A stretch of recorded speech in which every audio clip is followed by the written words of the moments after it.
إن الحمد والنعمة لك والملك لا شريك لك.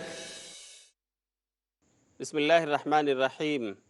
إن الحمد لله نحمده ونستعينه ونستغفره ونؤمن به ونتوكل عليه ونعوذ بالله من شرور أنفسنا ومن سيئات أعمالنا. من يهده الله فلا مضل له ومن يضلل فلا هادي له، ونشهد أن لا إله إلا الله وحده لا شريك له، ونشهد أن محمدا عبده ورسوله. يا أيها الناس اعبدوا ربكم الذي خلقكم من نفس واحدة وخلق منها زوجها وبث منهما رجالا كثيرا ونساء، واتقوا الله الذي تساءلون به والأرحام إن الله كان عليكم رقيبا. رب اشرح لي صدري ويسر لي أمري واحلل عقدة من لساني یفقہ قولی۔ محترم ناظرین کرام، فضائل حج کی اس نشست میں آج پھر میں آپ کا خیر مقدم کرتا ہوں۔ السلام علیکم ورحمۃ اللہ وبرکاتہ۔ آپ کو ہمارا پچھلا درس یاد ہوگا جس میں ہم نے نبی صلی اللہ علیہ وسلم کا خطبہ آپ کو پڑھ کر سنایا تھا، اور آپ کے سامنے اس کا ترجمہ بھی ہم نے کیا تھا۔ اس کی تشریح کرتے ہوئے میں نے آپ کو بتایا تھا کہ اعتصام بالکتاب والسنہ اس کا کیا مفہوم ہے۔ اس کا صاف مطلب یہی ہے کہ انسان اگر وہ مسلم ہے، مومن ہے، اس نے اللہ کی کتاب کو آخری کتاب مانا ہے، اللہ کے رسول کو آخری رسول مانا ہے، تو اسے چاہیے کہ کتاب اللہ کے احکامات اور اللہ کے رسول کی سنت سے ثابت شدہ احکامات کو حرز جان بنا لے، ان کو اپنا منہج اور طریقہ بنا لے، اپنے زندگی کے ہر موڑ پر وہ کتاب اللہ اور سنت رسول کو اپنا رہنما تسلیم کر لے، اور وہیں سے وہ اپنے معاملات کا فیصلہ لے۔ یہ ہے اعتصام بالکتاب والسنہ کا مفہوم۔ قرآن کریم نے اسی بات کو کئی مقام پر دہرایا ہے، لوگوں کو دعوت دی ہے کہ تم اللہ کی کتاب اور رسول کی سنت کو لازم پکڑو، انہیں اپنا حکم تسلیم کر لو۔ دیکھیے اللہ رب العالمین ارشاد فرماتا ہے، ما کان لمؤمن ولا مؤمنۃ اذا قضى اللہ ورسولہ امرا ان یکون لهم الخیرۃ من امرہم، کہ کسی بھی مسلمان مرد یا کسی بھی مسلمان عورت کے لیے بالکل یہ جائز نہیں، بالکل یہ مناسب نہیں کہ جس معاملے میں اللہ اور اس کے رسول نے فیصلہ فرما دیا ہو وہ اپنی طرف سے کوئی تبدیلی کریں، اپنے اختیار کو دخل دیں۔ کسی بھی مومن مرد اور کسی بھی مومن عورت کے لیے جائز نہیں، یعنی انہیں چاہیے کہ وہ اپنا حکم اللہ کی کتاب اور رسول کی سنت کو اپنا حکم بنا لے۔ اسی طرح ایک دوسری جگہ اللہ رب العالمین سورہ نساء سورت نمبر 4 اور آیت نمبر 59 میں 59 میں ارشاد فرماتا ہے کہ لوگو اگر تمہارا اختلاف ہو جائے کسی معاملے کو لے کر تو تم اللہ اس کے رسول کی طرف پڑھ دو اور وہاں سے فیصلہ لو۔ فَإِن تَنَازَعْتُمْ فِي شَيْءٍ فَرُدُّوهُ إِلَى اللَّهِ وَالرَّسُولِ، کہ دیکھو اگر تمہارا جھگڑا ہو جائے، تمہارا اختلاف ہو جائے کسی چیز میں، فی شیء فردوہ الی اللہ والرسول، تو تم لوٹو اس معاملے میں اللہ اور اس کے رسول کی طرف، وہاں تمہیں فیصلہ مل جائے گا، وہاں تمہیں اسلامی شریعت کے مطابق حل مل جائے گا۔ یہ ہے کتاب اور سنت کو پکڑنے کا مفہوم۔ اللہ کی کتاب اور نبی صلی اللہ علیہ وسلم کی سنت کو پکڑنا، اس کو اپنی زندگی میں ڈھالنا، اور ہر مقدمے کے اندر اپنا حکم اور جج کتاب اللہ و سنت رسول کو سمجھنا، یہی اعتصام بالکتاب والسنہ کا مفہوم ہے۔ میں نے آپ کو متعدد آیتیں بھی سنائیں، آئیے آپ کو ایک اور آیت کریمہ میں پڑھ کر اور اس کا ترجمہ سنا کر آپ کو بتاتا ہوں کہ کس قدر قرآن کریم نے اس بات کی طرف ابھارا ہے کہ لوگو تم اللہ کو اور رسول صلی اللہ علیہ وسلم کو اپنے معاملات کا حکم مان لو، ورنہ تم مومن کامل نہیں ہو سکتے۔ اللہ رب العالمین ارشاد فرماتا ہے، فَلَا وَرَبِّكَ لَا يُؤْمِنُونَ حَتَّى يُحَكِّمُوكَ فِي مَا شَجَرَ بَيْنَهُمْ ثُمَّ لَا يَجِدُوا فِي أَنفُسِهِمْ حَرَجًا مِّمَّا قَضَيْتَ وَيُسَلِّمُوا تَسْلِيمًا، جس کا ترجمہ یہ ہے کہ اللہ کی قسم، فلا وربک، تمہارے رب کی قسم، لا یؤمنون، یہ لوگ ہرگز مومن نہیں ہو سکتے، حتی یحکموک فیما شجر بینہم، یہاں تک کہ یہ اپنے اختلافی معاملات میں تمہیں حکم نہ بنا لیں، تم کو اپنا قاضی اور جج نہ تسلیم کر لیں، اس وقت تک یہ مومن نہیں ہو سکتے۔ ثم لا یجدوا فی انفسہم حرجا، اور پھر اپنے معاملات کے فیصلوں میں یہ اپنے دل میں کوئی کجی نہ محسوس کریں، جو کچھ آپ فیصلہ سنا دیں اس کے سامنے سر تسلیم خم کر دیں، تو یہ صحیح مومن ہو سکتے ہیں، ورنہ ان کے ایمان میں کجی رہ جائے گی۔